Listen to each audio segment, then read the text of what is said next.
Good morning, Ro. How are you? I'm doing great, man. Hey, I just appreciate the juice you guys give me every morning, every Thursday morning with that. My guy. Regulate. Yeah, man. Need Play it. the hits. Weekend starting on Thursday. That's Play the it. hits for our guys. Saints are winning with defense. You got to love this, right? I really do. Wrote down in my notes because I was watching the game last week how that fourth down stop that the Saints made was huge. Not only that, but they knew exactly what the play was. That means the film study's starting to carry over. Guys are believing and understanding what they're doing. They're making plays, and they're winning because of the defense, not in spite of it. Roman, what's been the feel of the defense around this Saints run with Peyton and Brees? Because T-Bob tells the story all the time. When he was at LSU, the defense was really kind of their calling card. That was their identity. Yeah. When they got in the locker room, both sides would kind of look at each other, and sometimes the defense had a look on their eye like, come on, man, you got to help us out a little bit. But this offense has been so revolutionary since Peyton and Brees have been in New Orleans. What is the feel of the responsibility of that side of the ball for New Orleans? Well, offensively, you always understand, look, this is an offensive-minded team. The Saints will always be an offensive-minded team. They have an offensive-minded head coach. Everything's kind of built around that offense. Every year that everybody assumes that the Saints will draft a defensive guy, they surprise us all by going again and drafting an offensive wide receiver or something. So, that would never change. But to see the defense continue to step up week in and week out, when they need them the most, it just kind of says, like, whatever it takes, they're going to be willing to do it to win. Whether it's run the ball more, be more ball security dominated offensively, and let's go out here, let's control the clock, let's get 3 and outs, let's force turnovers defensively. Whatever it takes, that's what the best teams do. They find ways to win week in and week out. And this Saints team is just – I really just continue to just be surprised. I'm not going to lie. I didn't think they would just continue to be winning like this without Drew Brees. I don't think anybody assumed that, but they're keeping pace with all the other NFC teams. And you look up, they're still right there in second place in the NFC, vying for a bye week in the playoffs and home field. Yeah, I mean, it's so funny at the onset of the Brees injury, we were saying, can they stay afloat and just get a playoff spot? 500. They're still legitimately in the 1 seed conversation now. Ro, a great stat to drive home the defense from Jeff Duncan. The Saints were 0-16 in the Peyton Brees era when scoring less than 14. They are 3-2 in their last 5 games in which they've scored less than 14. So it's a new era of Saints football. A matchup I want to ask you about on Sunday is maybe one of the best in the entire league, and that's going to be Khalil Mack versus Ryan Ramczyk. How do you see that going?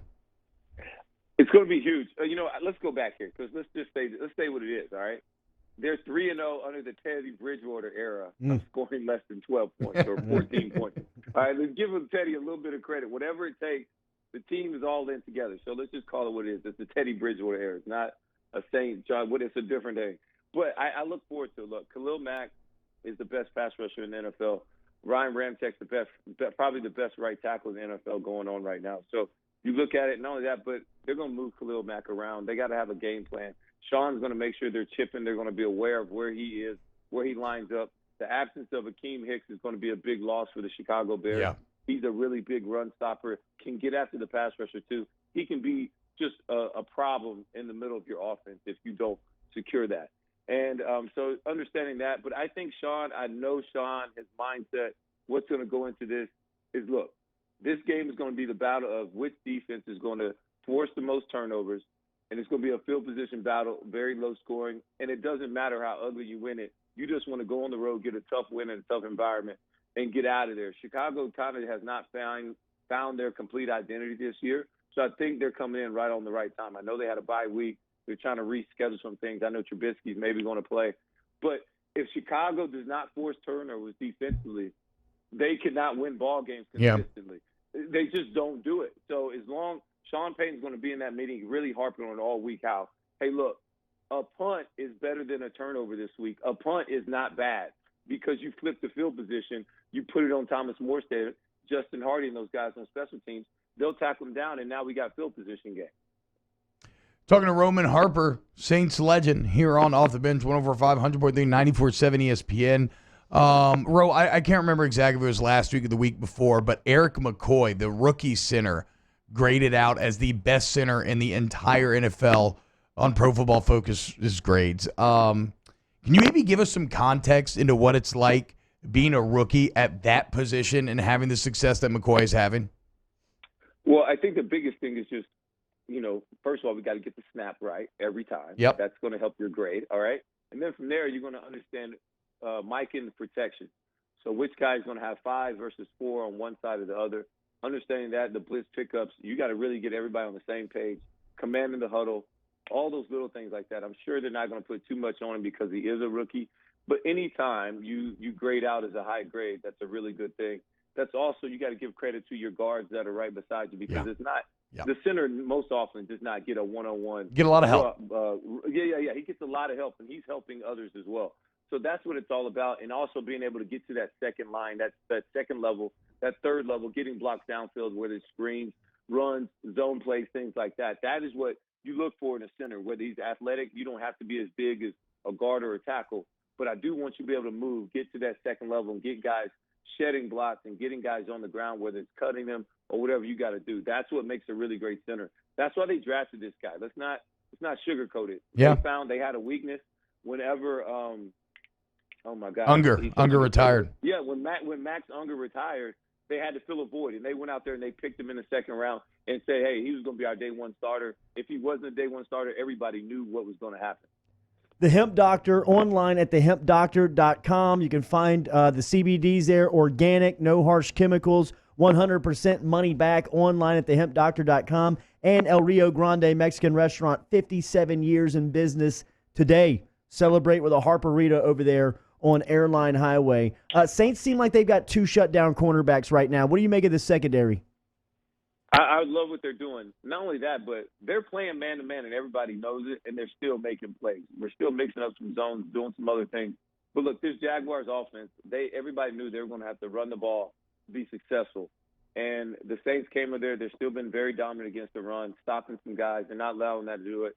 And look, we talked about it. This guy, Minshew, was going to hold the ball if you stop the run and you play good coverage, disrupting the timing on these things. He's going to hold the ball. Cam Jordan got 2 sacks. Everybody else got pressure, forced him into a couple of turnovers. That is how this defense is going to continue to improve. You guys continue to keep challenging Marshawn Lattimore. He's going to continue to answer the bell week in and week out. Eli Apple's kind of figuring out what he wants to do. The loss of P.J. Williams will be a slight loss because he's a really good, smart nickel linebacker and a great tackler in space. He's really good at that. So P-Rob, the veteran, is going to have to step in. That's my guy. And Devon Bell and Marcus Williams will continue to do what they do. I like what their secondary is doing.